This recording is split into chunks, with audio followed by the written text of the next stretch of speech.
Hello guys, welcome to a new edition of React Today as part of the World's Wide Project initiative. Lots of things have happened in the last 2 weeks.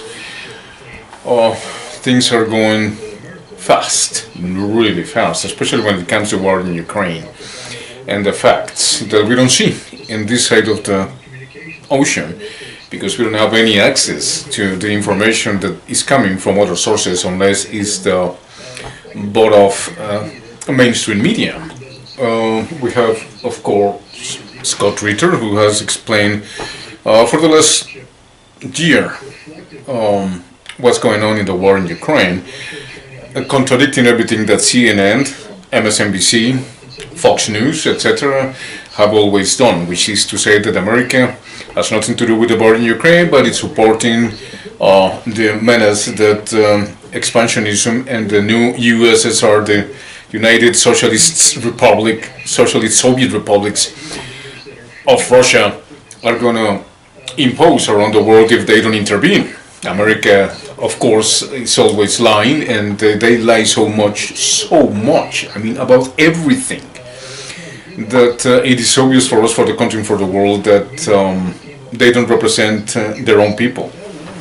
But not only that, here in Canada it's happening in the same circumstance. We have seen it with the pandemic and how they still want to keep on the mandates in the Canadian people. It's happening in New Zealand and the Commonwealth countries, 54 countries that used to be the Commonwealth. Right now it's Australia, the United Kingdom.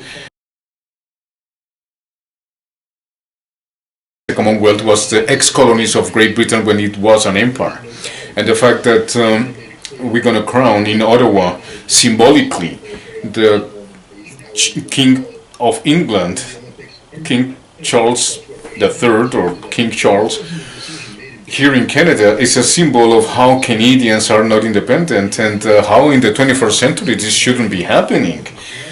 I mean, who is this Liberal Party and this Conservative Party representing really? In fact, is it the people's will? Because you have to understand that Canada, as the United States, is made of legal immigrants, mostly, that are from many countries around the world that doesn't necessarily abide by the crown in England, even though you have to swear or when you become a citizen, loyalty to the crown. But is this the crown that we want to follow? The go to war is mandatory for England and the 54 Commonwealth countries, or the main ones that compose AUKUS, the UK, America, UK, Australia deal in order to go and covert operations if necessary. The South China Sea in order to control China for expanding. Canada has to understand that it's not part of the United Kingdom any longer. Canada needs to understand, especially us, the country and the world, and people that are, of course, descendants from whether Netherlands, which is my case, or British, or Germany, or whatever European countries, that certainly the United Kingdom or England does not represent, or the failed British Empire does not represent Canadians. There's Canadians from Pakistan, there's Canadians from India, there's Canadians from Central South America, China, you name it.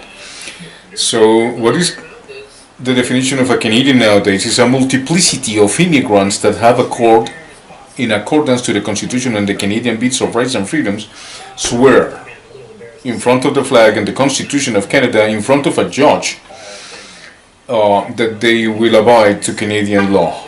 Period. You can be a Muslim and believe that there's honor killings good in your country. Here in Canada, you're not above the law. You can be Muslim, Indian, Christian, Catholic, evangelical, and believe that because of the honor of your family, you can kill your son and daughter because she didn't do the right thing. That only happen in retrograde countries that still exist and are very powerful, like Saudi Arabia, etc. That kills their own people if they reject their monarchy. That cannot happen in Canada, it cannot happen in the United States. The same happened with governments as extreme as Israel, which now is in domestic issues that have to do with judiciary in Israel, because the judiciary in Israel is no separation of power. There's no executive, legislative, and judicial. It's just executive. Whatever the prime minister said, it goes. Doesn't matter if it's against the law or anything. He just decreed it and decided that to be, and that's it. So there's not going to be judicial system, especially for the Palestinians that are citizens in Israel that have been accepted, which is a fringe minority, like Mr. Justin Trudeau used to say about their own people, the Canadians, whether they're Germans, British descendants, or whatever.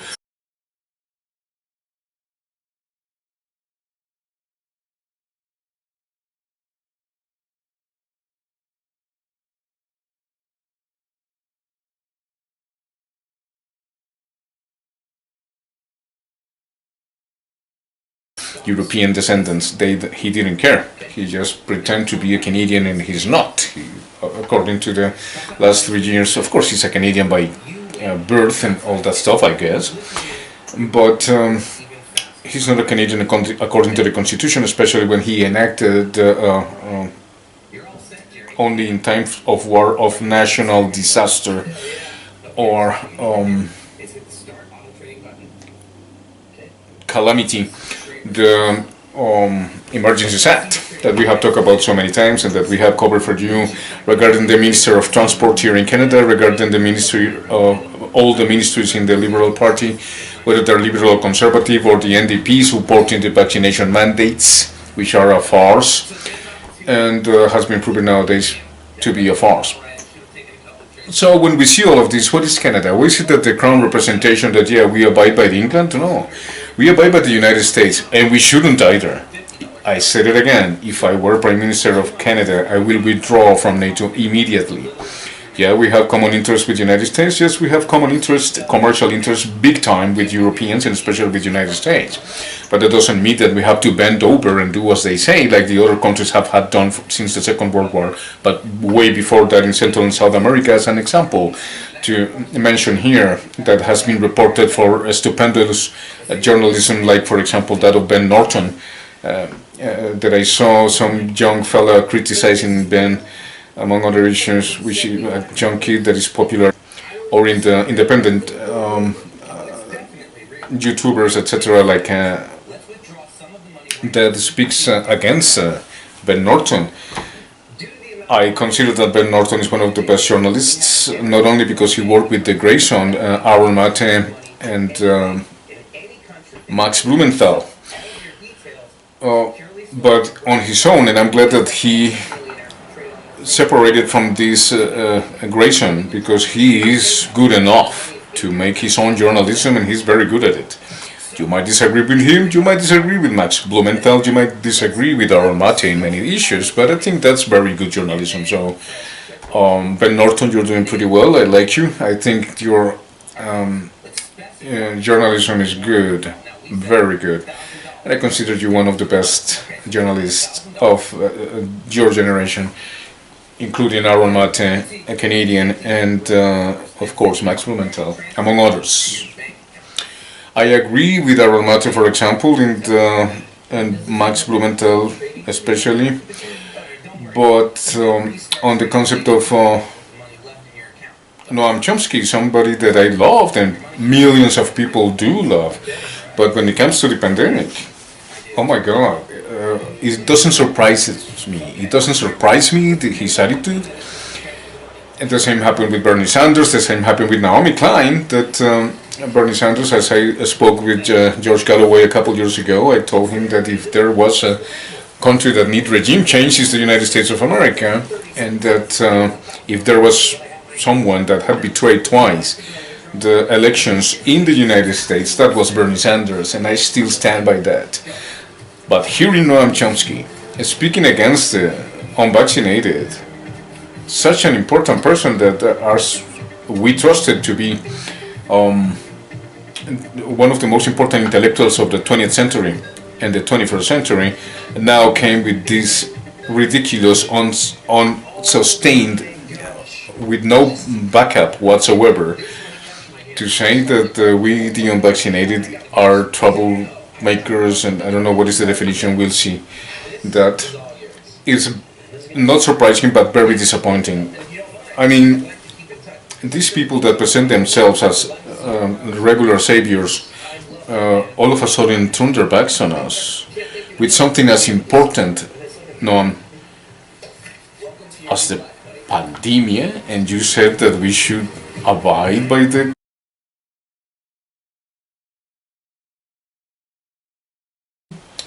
that we are supposed to abide to? I don't think so. Very disappointing in you. You shouldn't have done that. You shouldn't have said that. Even though I have read a lot of your books. I don't know, maybe 10 of your books, 9 or 10 of your books. A person's personal life is their own. It's nobody else's business.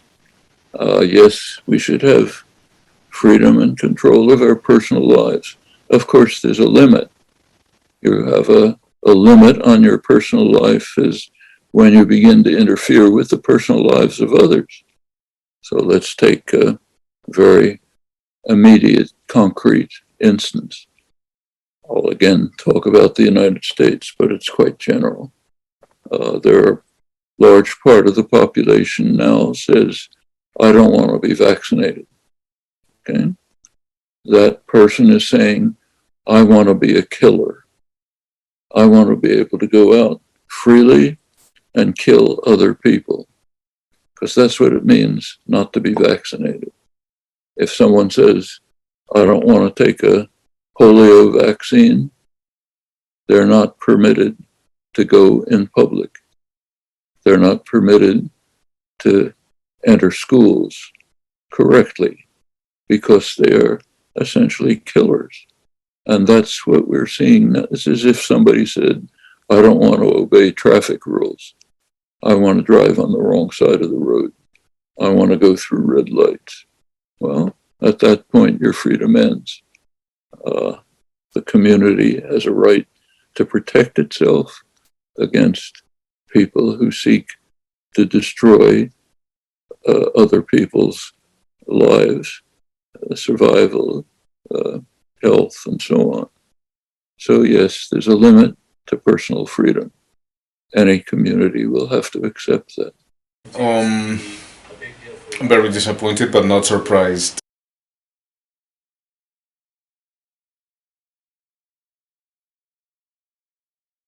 Nonprofit government watchdog group OpenTheBooks.com alleges that Pfizer pays third-party royalties to the NIH and that the NIH is refusing to fully comply with Freedom of Information Act requests. Here's the organization's Adam Andrzejewski speaking with reporter Cheryl Atkinson on the subject. So our data shows at OpenTheBooks.com that every single year NIH doles out $32 billion in federal grant making to 56,000 entities. And that basically buys you the entire American healthcare space. Now, royalty payments to researchers is not new, and it's perfectly legal thanks to the Bayh-Dole Act of 1980, but concerns of transparency around the practice remain. You may remember this exchange between Senator Rand Paul and Dr. Anthony Fauci concerning royalties. Let's take a look. We've been asking you, and you refuse to answer, whether anybody on the vaccine committees gets royalties from the pharmaceutical companies. I asked you last time, and what was your response? We don't have to tell you. Right. We've demanded them through Freedom of Information Act, and what have you said? We're not going to tell you. But I tell you this, when we get in charge, we're going to change the rules, and you will have to divulge where you get your royalties from what companies, and if anybody in the committee has a conflict of interest, we're going to learn about it. I promise you that. Here to discuss is freelance journalist and author of Owning the Sun, A People's History of Monopoly Medicine from Aspirin to COVID-19 Vaccines, Alexander Zaitchik. Welcome. Thanks for having me. Yes, thanks so much for joining us. This is a complicated subject. Can you tell us more about the royalty system and how this law from the 1980s set it up, what it was designed to do, and what the issue is now? Right. As I understand it, it's still pretty much capped at about $150,000. So the numbers that we're talking about in the context of pharmaceutical profits, the monopoly system that drives the drug industry is relatively small peanuts. and companies paying the government royalties is sort of more or less how it's always worked pre and post Bayh-Dole. The government has an invention, they're supposed to license it out. In my view, the big scandal is not so much researchers receiving royalty payments for their work, so much as it is a symptom of this larger coziness between the government and an industry that is basically using the monopoly system to price gouge the American people. And the NIH has basically abandoned its role to serve the public and instead has become much too aligned with the industry and is an enabler, an accomplice, and a protector of these monopolies. And the vaccines are a point in case. Government science was basically given along with these massive research subsidies through warp speed to Moderna, for example, and there were no public interest provisions attached. There was no pricing promises. There was no request that technology be transferred with other parts of the world. It was basically a conveyor belt for private industry. And it's worth noting that there's also a FOIA request on Moderna's royalty payments from Knowledge Ecology International, an organization in DC run by James Love. And they have been a lot less forthcoming than Pfizer, and they actually did not pay any royalties for a long time.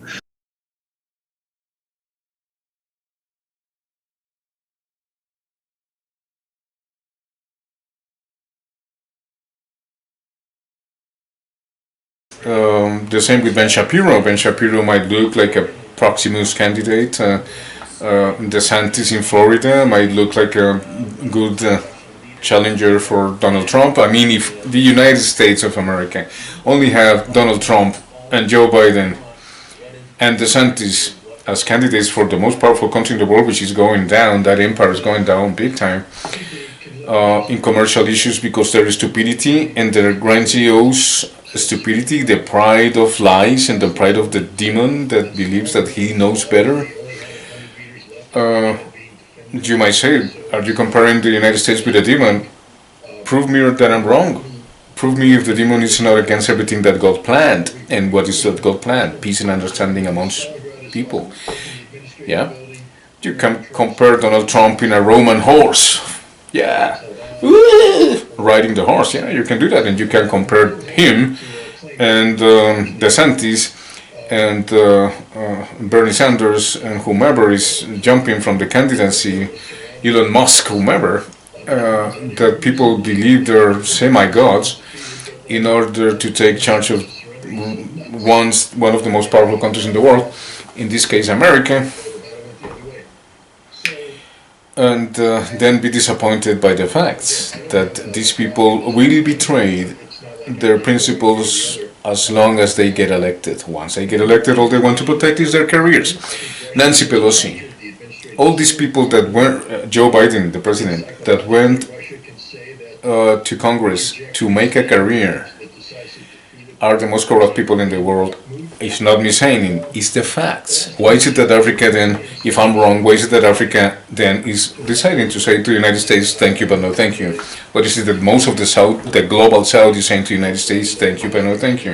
Is it because they are an example of freedom, liberty, and democracy? No, it's because they are an example of the contrary. Noam Chomsky's books, I can mention many others, writers, professors, Ralph Nader, for example. The more I think of them, the more they run away. Jones Mersheimer. Oh my God. I'm going to mention this and this one. They have proven us, the country and the world, the United States is always lying and is imposing their will with corrupting elites all around the world. And you can find people that will agree with America. America has to come here because to corrupt the elites is the way they do. They corrupt the elites, they invent an excuse, they arm the opposition, which is generally composed of ignorant people that it's easy to brainwash because of their poverty, which is one of the strategies that they use. The poor will always be amongst you. In the name of Jesus, they use that. The poor will always be amongst you. That's a a lame excuse to be used in the 21st century. In the 21st century, I reiterate, there shouldn't be poverty whatsoever in the world, not whatsoever. No, but there's $43 trillion that have been produced in the last 10 years by corporations. $43 trillion. Only to lift people out of poverty is needed $1.7 trillion that they can be produced in 1 year if the super rich were taxed properly, according to an Oxfam report on January 16, 2023. So this is not me saying it. I showed the document for you, for the country, and for the world more than once. And I guess I will still do that. The other issue that America and Europeans, I have to say that I was not disappointed by the performance that the French president did a couple days ago in the Netherlands, speaking about how Europe have to come together. Europe have always been together since the Second World War, Mr. Macron, and you have changed nothing. And you're still saying that Europe has to come together and be better commercially and stuff. Yes, there's other points of view that speak about other issues. For example, that the old guard, like Hindu channel Wion is saying, or Wion, W-I-O-N, is saying and explaining that the old guard is French because it's the old continent. All those countries that were before part of the old continent, which is Europe. You know, England, France, Germany, Belgium, all these countries, the before and after the First, Second World War, that were European. The Europeans have been fighting forever. Do you remember the 30-year-old war, the 100 Years' War? They always fighting together. So what Mr. Macron is saying is not new. The fact that they say that they have to come together, no. You have to divide yourself because nationalism is taking over. You cannot create a European Union without taking on account the interest of each country. You cannot just say that all Europeans think exactly the same because, like I said, the 30-year war, the 100-year war have proven that they cannot get along. Remember Rodney King? Can we get along? Why don't we get along? Let's get along. In Europe has not happened, especially if you remember also the 1525 War of the Peasants, because they said God sees us as everyone else, that we are equal. Well, a peasant is not equal in education as a lord or a lady, which are supposed only not to have the title that the crown gives them to them and the nobility gives them. They have land. Once you're mentioned, or once you're ordered as a lord or as a lady, you have land automatically according to the England monarchy and everywhere else monarchies. How is that equality with the peasants? That's absurd. So that's what we're going to talk about today a little bit, and how it is inexcusable that Mr. Macron is still saying that we have to abide by the zero net emissions for 2030, and that means that the Netherlands have to take over the land of the farmers, which already won 16 positions in parliament. But that is not news in Canada, that is not news in the United States, that is not news even in Europe. Unbridled joy for Caroline van der Plas as her party shook up the Dutch political landscape on Wednesday evening. Founded just 4 years ago, the BBB is now projected to be the largest party in the Senate. This could mean we will be the biggest party in the Netherlands. This isn't normal, not normal. Well, actually, I do find it normal, but I never expected it. The elections that took place were provincial, but they also indirectly decide the makeup of the country's national Senate. The BBB, or Farmer Citizen Movement, is projected to be the largest party in the Senate, with 15 out of 75 seats. The same amount as the Labour Party and Dutch Green Party coalition. Prime Minister Mark Rutte's party, VVD, is predicted to go down from 12 to 10 seats. And according to van der Plas, This will make the governing coalition take her party seriously. What does this mean for the coalition in the Senate? They already had a small majority, but now it's reduced to almost nothing. That means they have to start negotiating with BBB seriously. The BBB have rallied against the government's environmental policies since its formation in 2019, especially the government's aims to cut nitrogen emissions in half.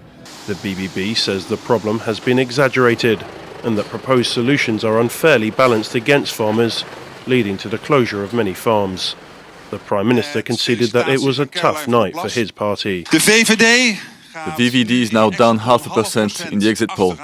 We go from 13.3% to 12.8%. That's not the win we wanted. We lost a little bit, 0.5%. Rutte's government, in its fourth consecutive term since 2010, has dropped to a 20% approval rating, its lowest in a decade. Okay, but in the meantime, the richest 1% bagged. They bag nearly twice as much wealth as the rest of the world put together over the past 2 years. Published on 16 January 2023. 3 points.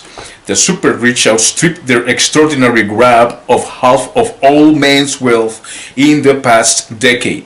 Secondly, billionaire fortunes are increasing by 2.7 billion a day, even as at least 1.7 billion workers now live in countries where inflation is outpacing wages. And thirdly, a tax of up to 5% on the world's multimillionaires and multi-billionaires could raise a 1.7 trillion a year enough lift to get people out of poverty. And I'm talking about worldwide. 1.7 trillion a year will do that. The richest 1% grab nearly 2/3 of all new wealth worth 42 trillion created since 2020. Almost twice as much money as the bottom 99% of the world's population, reveals a new Oxfam report today. During the past decade, the richest 1% had captured around half of all new wealth. Survival of the richest, quote unquote, is published on the opening day of the World Economic Forum in Davos, Switzerland. Elites are gathering in the Swiss ski resort that extreme wealth and extreme poverty have increased simultaneously for the first time in 25 years. Again, this is January 16 Oxfam Report 2023. While ordinary people are making daily sacrifices on essentials like food, the super rich have outdone even their wildest dreams. Just 2 years in shaping up to the best jet for billionaires, a roaring 20s boom for the world's richest, said Gabriela Buscher, executive director of Oxfam International. Taxing the super rich and big corporations is the door out of today's tax cuts for the richest result, and the overlapping crisis. It's time we demolish the convenient myth that tax cuts for the richest result in their wealth somehow trickling down to everyone else. 40 years of tax cuts for the super rich have shown that a rising tide does not lift all ships, just the super jets, quote unquote, by Gabriela Buscher, executive director of Oxfam International. Billionaires have seen extraordinary increase in their wealth during the pandemic and cost of living crisis years since 2020. 26 trillion, that is 63% of all new wealth, was captured by the richest 1%, while 16 trillion, that is 37%, went to the rest of the world put together. A billionaire gained roughly 1.7 million for every $1 of new global wealth earned by a person in the bottom 90%. Billionaire fortunes have increased by $2.7 billion a day. This comes on top of a decade of historic gains. The number and wealth of billionaires have been doubled over the last 10 years. Billionaires' wealth surged in 2022 with rapidly rising food and energy profits. The report shows that 95 food energy corporations have more than doubled their profits in 2022.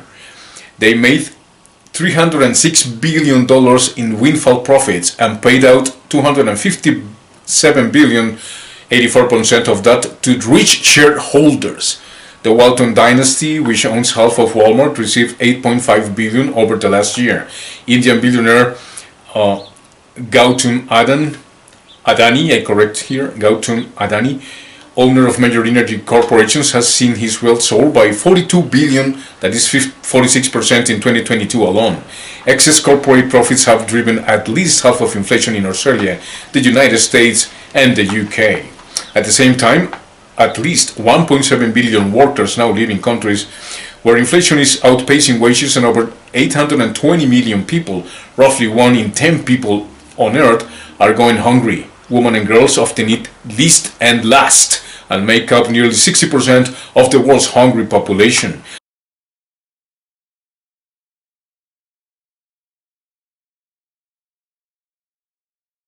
All right, we'll move on to job action, potential job action by some major unions. It could impact about 150,000 federal workers out in Ottawa and beyond. Tell us where we stand right now. We know that there is a strike position that is in effect right now. Does that mean that those workers can walk off as of today if they want? Yes, they could if they wanted to. And it's sort of in limbo right now about whether they are or are not going to take this job action. I spoke with somebody from PSAC, the big Public Service Alliance of Canada. That's the big union representing all the sort of minor unions that are taking part in this strike.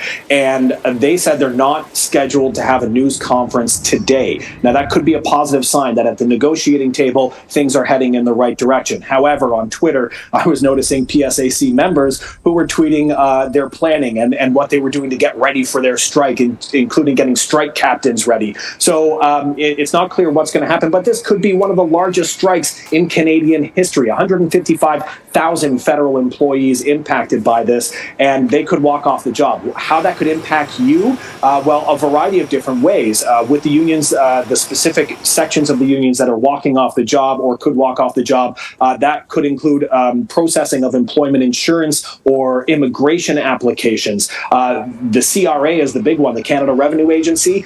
They could walk off the job just before tax filing deadline on May 1st. That could create chaos especially for Canadians who are waiting for those rebates that they could be getting from their taxes.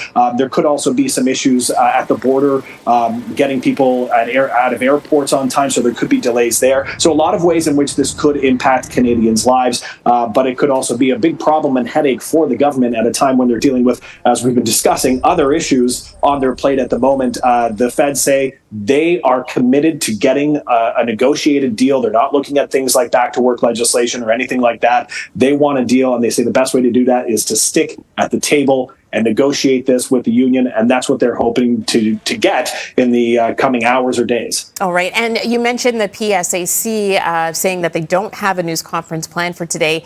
If they do come to a negotiated agreement and their strike is then negated for them, how does it affect the CRA workers? Because it seems that there are two separate entities right now.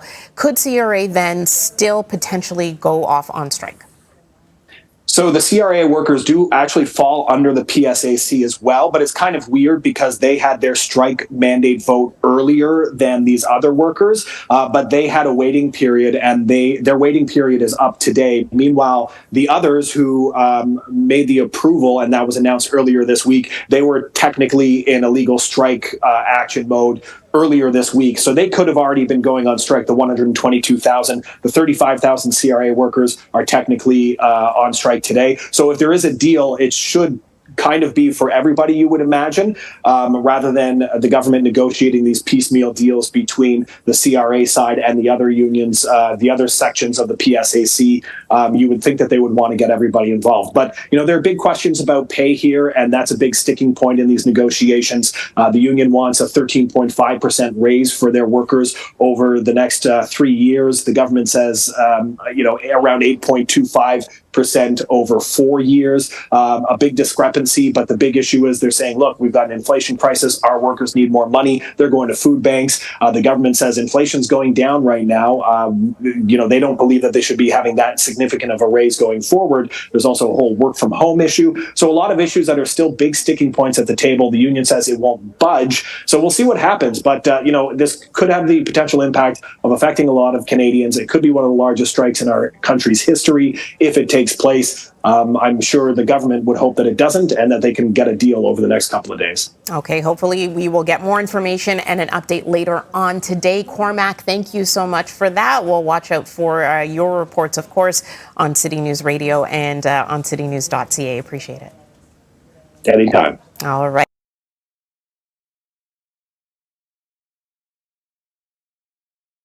The World Bank says we are likely seeing the biggest increase in global inequality and poverty since World War II. Entire countries are facing bankruptcy, with poorest countries now spending 4 times more repaying debts to rich creditors than that of healthcare. 3/4 of the world's governments are planning austerity-driven public sector spending cuts, and doing healthcare and education by $7.8 trillion over the next 5 years. So they're taking the money away from education, taking the money away from healthcare, taking the money away from salaries, taking the money away from pension plans, taking the money away from farmers' production, and they're still very happy.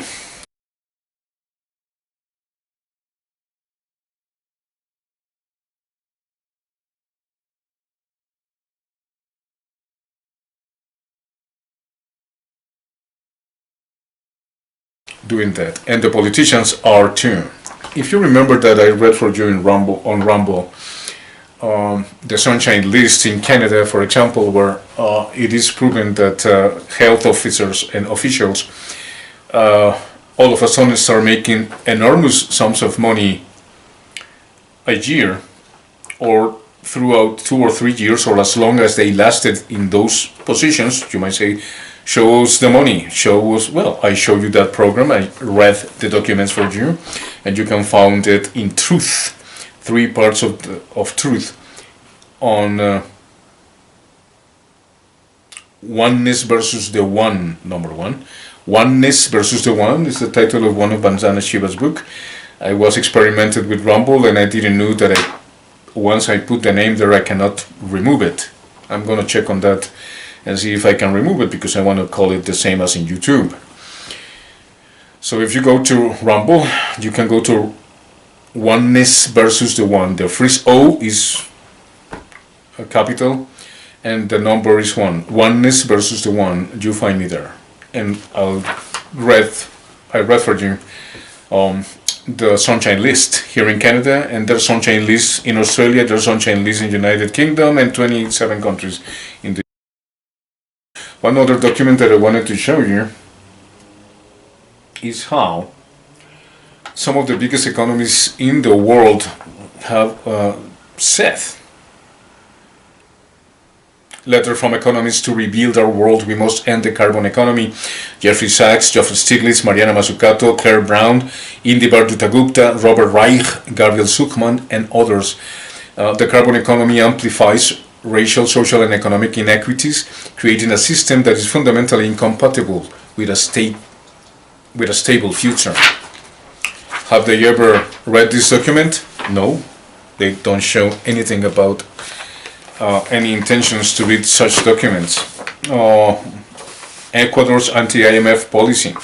Countries in Central and South America, as well as Africa, are rejecting the IMF and World Bank policies because they are supposed to help us. And that's what Mr. Macron is saying, that if we want to develop a European initiative, we need to support the banks.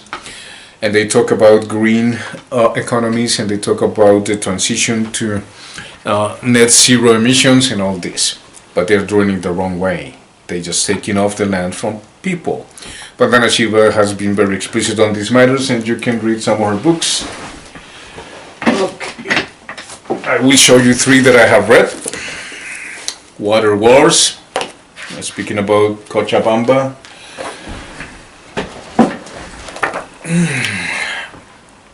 Soil, Not Oil. This is one of the best books. And Oneness versus the 1%. This is how it's called.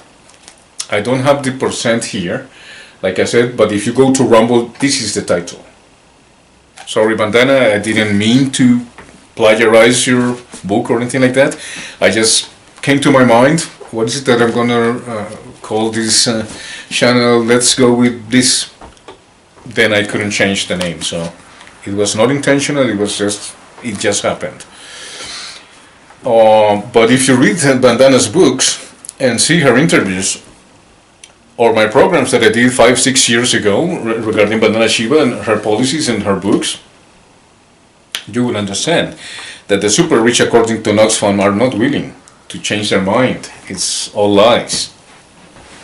So, what is it that you, us, the country and the world, what are going to do about it? Well, we need representatives, and we need to change the parties that are not representing us, the country and the world. If you see, for example, in Canada, what happened in Canada with the inquiry, and now what is happening in the courts in Canada regarding also the inquiry and the decision making of the ruler of the inquiry, the commissioner for the inquiry in 2023, who said that didn't agree with the methods, but he totally agreed with the decision of the Prime Minister. And that is not only a contradiction. If he had found the facts themselves, he would have condemned the witnesses that were permitted to speak from the government, and the ones that they were not permitted to speak from the people and the lawyers that represented the peoples of Canada, the convoy truckers that were not as witnesses, that were not permitted to speak on the inquiry, apart from the Rumble and YouTube documents that I have updated for you in the last year or two, and many other Canadians. We have been following this closely, the Canadians, and we don't agree with the decision of the commissioner on the inquiry in 2023 whatsoever.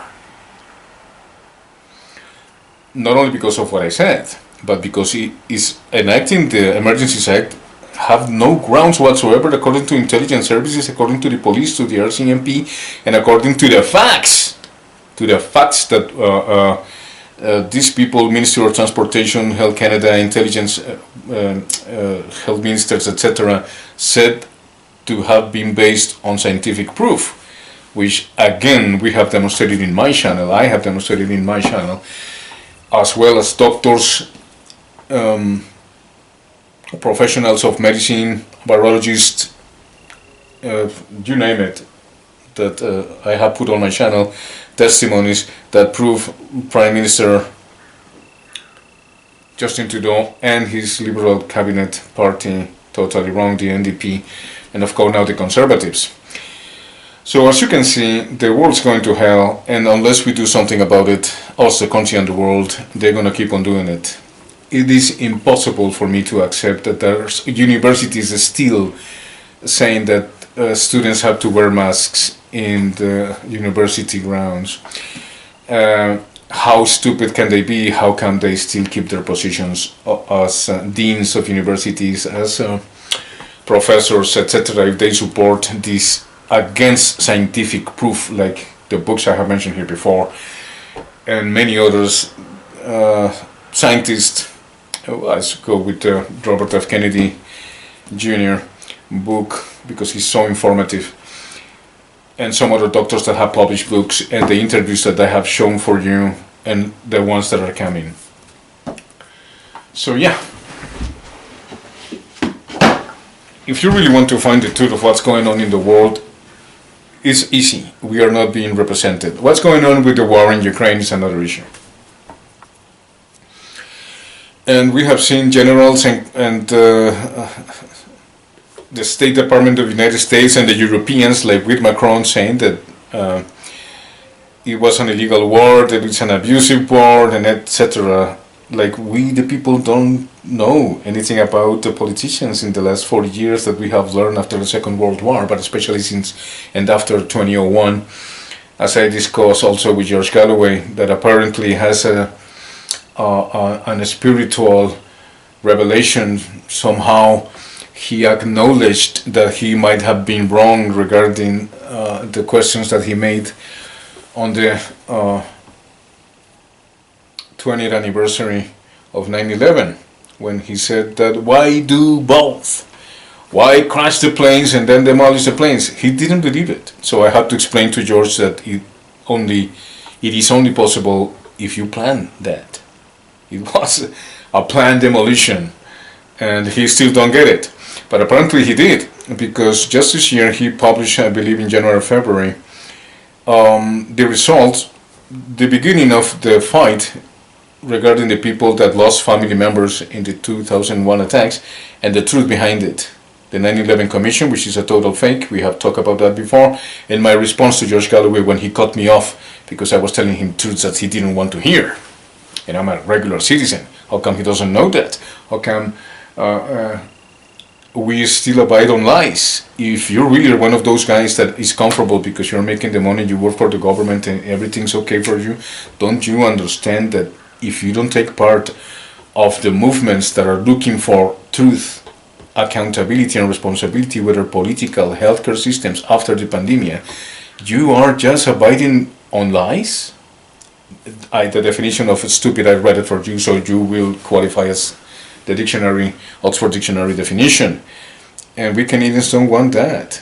But if you don't show up in the streets and say, hey man, I'm part of this, like we did, thousands and thousands of people in different cities here in Canada, giving the example for the rest of the world that now materializes in the Netherlands by saying 16 seats in government, deny with proof that this is just a political movement in order to apply the initiatives of the World Economic Forum and the super rich, which make $47 trillion, not in 10 years, over the last 10 years, but in the years of the pandemic. And what is the money seen on the people in healthcare? They want to privatize healthcare here in Canada. What about the housing crisis? How come people don't have enough money? If you read my book in 2014, in 2014, 10 years ago, next year, I was speaking about the housing crisis. There is no excuse for poverty in the 21st century, and there is no excuse for these Catholic and evangelicals, that's politicians that say they abide in the Lord, and you can say in God we trust. They trust in gold and the power of money, mammon, the enemy of everything that God had created, because they don't believe in God whatsoever. But they still say that they do in the name of God. And the evangelicals and Catholics are contributing in Europe and especially in the United States and Central and South America to try to deceive us to believe that, yeah, the poor will always be amongst you. I don't think so, dude. There's perfect economic power nowadays to lift everyone out of poverty, and I have a proposal for you, because criticism is the easiest position, but that is only when it's done by empty minds that only follow the leader, even if he's wrong. Like I said, the parable of the son. Okay, so I'm going to present to you in the next program what I think is necessary for us, the country and the world, to understand regarding how to lift ourselves out of poverty. But it's not only poverty, it's to evolve as a civilization so that we can be welcomed by other civilizations, which might also have interests on Earth, but not because of the resources, but because of the most important asset of all, the planet itself, sure, but their people in the planet. And if we let that happen, what are we going to say to God or to our generations in the future?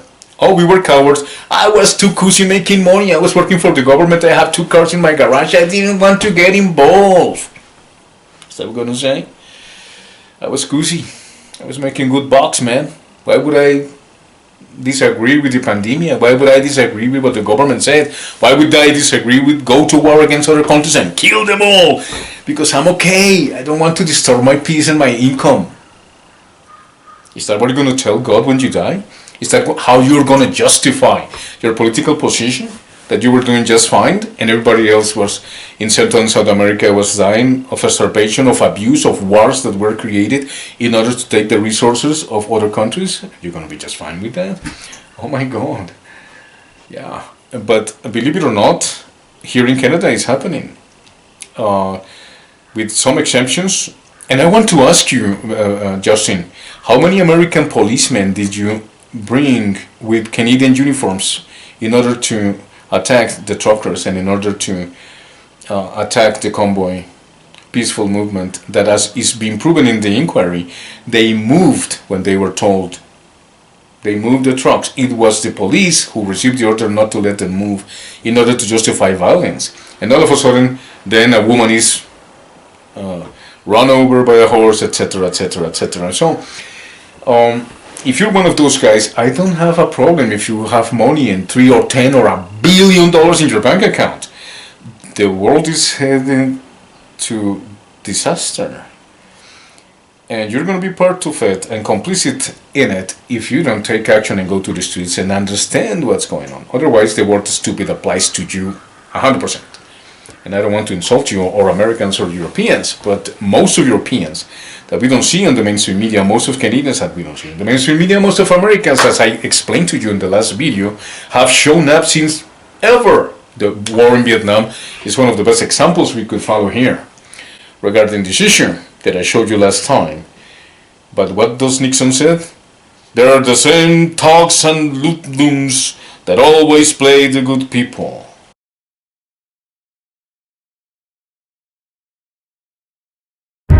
Saddam Hussein and his sons must leave Iraq within 48 hours. These are Arabs who are going to welcome us as liberators. Who will govern Iraq when Saddam Hussein is removed? The U.S. invasion of Iraq was supposed to be easy.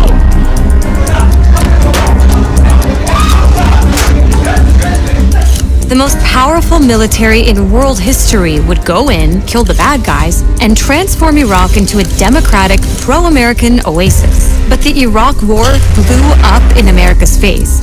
Stuff happens. And it changed both countries. It changed the entire Middle East. In fact, it changed much of our world forever. 1 million Iraqis are dead because you lied! You lied! You lied! You lied! You lied! You lied! Should we start?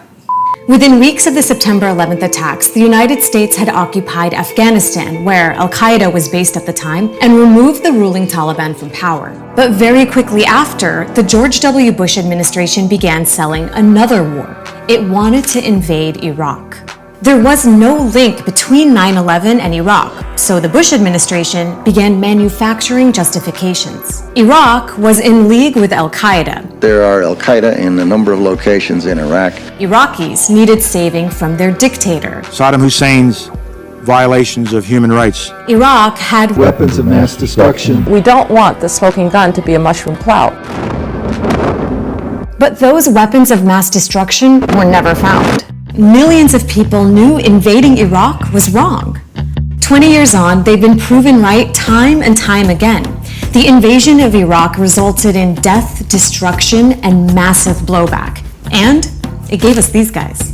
There's something President George W. Bush said in 2007, 4 years into the invasion of Iraq, that ironically sums up how badly the US messed up.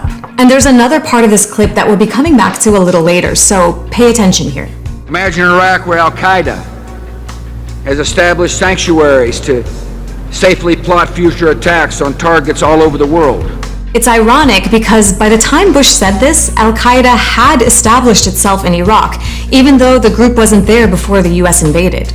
As one of the justifications for war, Bush and his officials insisted to an American public still reeling from 9/11 that Al-Qaeda and Iraq were linked. The reason I keep insisting that there was a relationship between Iraq and Saddam and Al-Qaeda because there was a relationship between Iraq and Al-Qaeda. Like pretty much all of the Bush administration's justifications for this war, this was a lie. Iraqi leader Saddam Hussein and Al-Qaeda's Osama bin Laden were both Arab men who were once allies of the United States. But they didn't have much else in common. In fact, Al-Qaeda showed up in Iraq only after the US invaded the country, dismantled the Iraqi army and security forces, and created a security vacuum that allowed all sorts of foreign fighters and violent groups to enter. Tapping into anger at the US for invading a Muslim country, as well as the disgust at scandals like the torture at Abu Ghraib, Al-Qaeda was able to recruit and grow into something even more menacing. The invasion of Iraq propelled the group from a small, isolated organization into a genuinely global network that eventually became the Islamic State of Iraq and Syria, or Iraq and the Levant, as President Obama would say. ISIL is a direct outgrowth of al-Qaeda in Iraq that grew out of our invasion, which is an example of unintended consequences. Those unintended consequences included al-Qaeda sparking a sectarian civil war in Iraq by bombing some of the holiest sites in Shia Islam. They included hundreds of suicide and car bombings that killed thousands of Iraqis, and they included ISIS at one point controlling not just 40% of Iraq, but about a third of neighboring Syria as well. During the mid-2010s, the group was constantly in the headlines as it killed thousands and thousands of people, not just in Iraq and Syria, but also in Yemen, Saudi Arabia, Kuwait, Bangladesh, Egypt, Libya, Tunisia, France, Turkey, Belgium, Indonesia, Russia, Afghanistan, Pakistan, Jordan, Germany, Somalia, the UK, Iran, the Philippines, Spain, Algeria, the United States, Nigeria, Sri Lanka. ISIS is no longer as powerful as it was, but it took years of a major US-led military operation that cost thousands more civilian lives, all to solve a problem created by the US occupying Iraq in the first place. Okay, remember that George W. Bush quote from a few minutes ago? This time, I'm going to play the first part of that soundbite as well. For all those who ask whether the fight in Iraq is worth it, imagine an Iraq where militia groups backed by Iran control large parts of the country. This is going to be a bit of a running theme here because, again, the US ended up causing the exact things it said it was invading Iraq to prevent. One of its goals in invading Iraq was to make the entire region friendlier to American interests. Instead, the war helped strengthen its biggest adversary there. Iran and the United States don't seem to ever agree on much, but in 2003, Saddam Hussein was a common enemy. Iranians hated him because in 1980, he had launched a war against them that lasted 8 years and left 500,000 people dead. It was a brutal war. Iraq used poison gas against Iranian soldiers, and the US helped prolong the fighting by sending weapons to both countries, although most of its support went to one side. So even as Iran was probably glad to see the end of Saddam, the US was strongly hinting that Iran could be next. Here's George W. Bush talking about Iran, Iraq, and North Korea a few months before invading Iraq. States like these and their terrorist allies constitute an axis of evil, arming to threaten the peace of the world. And all nations should know America will do what is necessary to ensure our nation's security. But something else happened. Iran, not the US, ended up benefiting the most from the invasion of Iraq. In less than 2 years, the US had ended the rule of Iran's enemies on both its eastern and western borders. Iran and the Taliban had bad blood between them too. Before the US invasion, Iraq was a buffer against Iran's presence in the Arab world. But after the invasion, Iraq became a foothold for Iranian influence to spread in neighboring countries. For example, Iran was able to build supply lines across Iraq to Syria, where Iranian-backed groups fought alongside Syrian dictator Bashar al-Assad in that country's war. During the 1980s and 90s, Iran had cultivated and protected Iraqis who opposed Saddam's rule. And it was these Iranian-backed parties that dominated Iraqi politics after Saddam was gone. Today, posters of Iranian leaders hang all over Iraqi cities. Iranian commerce dominates the Iraqi market. And Iraq's security forces include powerful militias that are trained, supported, and sometimes even led by Iranians. It was these militias that helped defeat ISIS in Iraq. They fought on the ground with support from the US Air Force in the sky. Still, the US and Iran are adversaries. But the possibility of the US invading Iran the way it did Iraq, that's basically gone from next on the list to effectively zero. Because the invasion of Iraq very quickly changed America itself and its commitment to these kinds of wars. Here's how. It might seem odd now, but the war was actually very popular with Americans at first. USA! USA! That didn't last long. Almost everything that had been used to justify the war turned out to be a lie, including how quick it was supposed to be. Over 4,000 American soldiers were killed, and it took the US more than 8 years to withdraw from Iraq without much to show for it, other than, as we've seen, the strengthening of Iran and the spread of ISIS. Turns out the US wasn't able to impose its will on another country by force. Bush, who at one point had a 90% approval rating, ended his presidency with just 22% of Americans approving of him. After Bush, the next two presidents both insisted they'd always opposed the war, unlike the political establishments in both parties who had backed it. Many of us looking at the evidence ahead of time understood that there was not an imminent threat. Bottom line, there were no weapons of mass destruction. They said there are weapons of mass destruction. I was against the war when it started. But the US war machine didn't stop after Iraq. It adapted. Today, you won't hear many American politicians talk about Bush-style goals like nation building or regime change. Instead, US military power is deployed in small doses all over the world for assassinations or other special forces missions. Drones, missiles, airstrikes, all these let the US hit targets from thousands of miles away without American troops being in harm's way. That's made the drone program much more popular than the Iraq War. But drone warfare isn't clean. These strikes have killed thousands of civilians, with drone pilots often unable to tell exactly who they're targeting. And since the drone program is directly under the president's control, it's given American presidents the power to execute people all over the world, including, in several cases, American citizens. The Iraq War was always going to be a disaster on so many levels. It was also an illegal war. It's not in conformity with the UN Charter from our point of view, and from the Charter point of view, it was illegal. But the US insisted it was above such rules and that it had a right to preemptively attack whoever it wanted. Most of the world refused to go along. When we went in, there were three countries, Great Britain, Australia, and the United States. That's not a grand coalition. We can do better. 30 seconds. Well, actually, you forgot Poland. The problem with acting like you're above the law is that it gives others an excuse to break the rules as well. Listen to Bernie Sanders, at the time one of the only people in Congress opposing the war, warning of those consequences. If President Bush believes that the U.S. can go to war at any time against any nation, what moral or legal obligation could our government raise if another country chose to do the same thing? In the years since, we've seen that playing out all over the world. Governments breaking international law and committing war crimes with impunity, whether they're cracking down on dissent, stealing territory, or invading other countries. But maybe the guy at the heart of it all saw a link between what he set in motion in Iraq in 2003 and Russia invading Ukraine in 2022. The decision of one man to launch a wholly unjustified and brutal invasion of of Ukraine. Iraq, anyway. Conservative estimates say that around 300,000 people were killed because of America's decision to illegally invade Iraq, although the real number is probably much higher.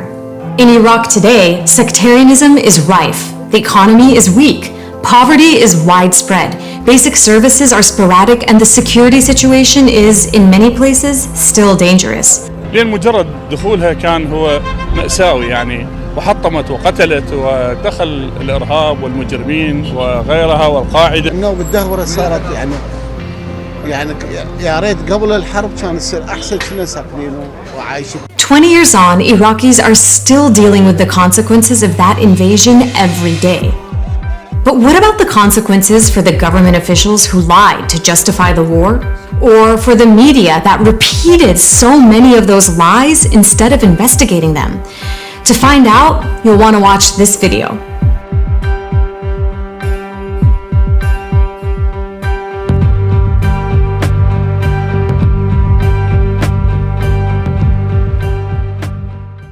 Aren't you not?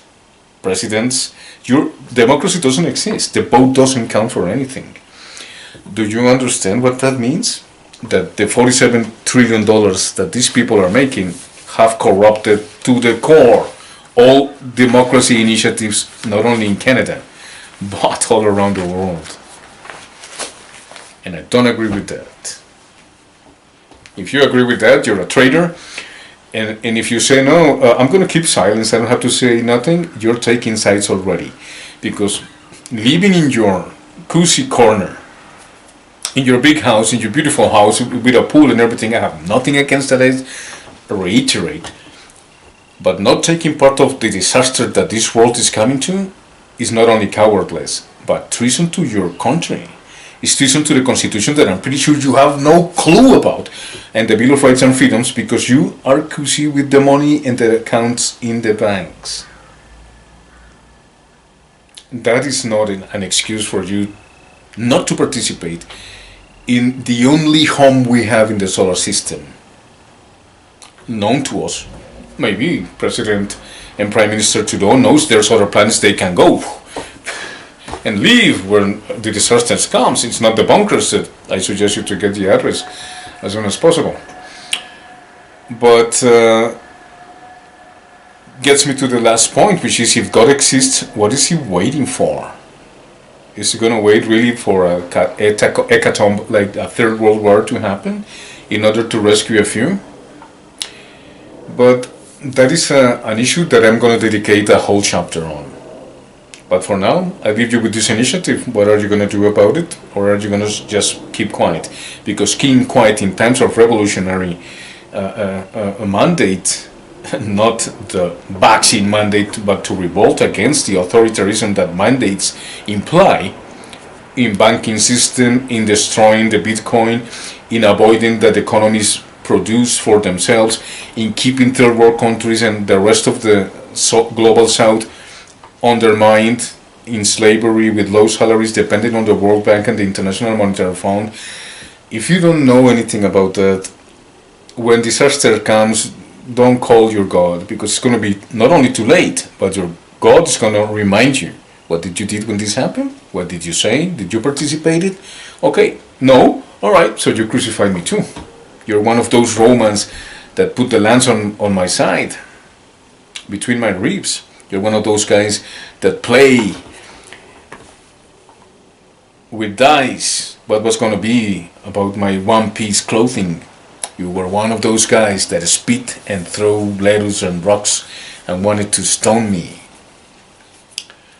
Because I do believe not in the God of Christianity or evangelicals any longer. I cannot abide by those. I believe in the gospel, in my Jesus Christ, not in the Catholics and evangelicals that are showing so much ignorance. Like, to the point to say that going against Russia and kill everybody in Russia just to gain their resources so that America and corporations can control them, and poverty is going to rise again in those Russian populations, etc. And the new guard that I was talking in the beginning will be Latvia, Estonia, and the former Union Socialist Soviet republics that somehow had resentment against Russia with due reason in many cases. The so-called New Guard are going to go against Russia with the Europeans and go to war against Russia, because that's what the United States and Israel want, in order to protect Americans and democracy, which doesn't exist in America whatsoever. And it's in Canada, it's following those steps? I don't think so. To keep quiet is to be an accomplice. I leave you with this meditation, and I hope you have a little bit of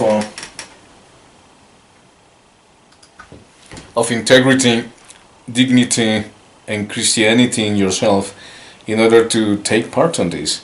Otherwise, don't call yourself a Canadian, because you're not, if you don't take part of this. If only money brings you the welfare that you think, well, in this world it does. It does. It brings the totality of the pleasures that you can accumulate. It's only money. And faith doesn't count for anything. Constitution doesn't count for anything. The Bill of Rights and Freedom doesn't count for anything. Your vote doesn't count for anything. But you're still good with it. Don't talk to me. Don't say a word to me. Don't even go to church, because that is to be an accomplice of the disaster that this world is headed to.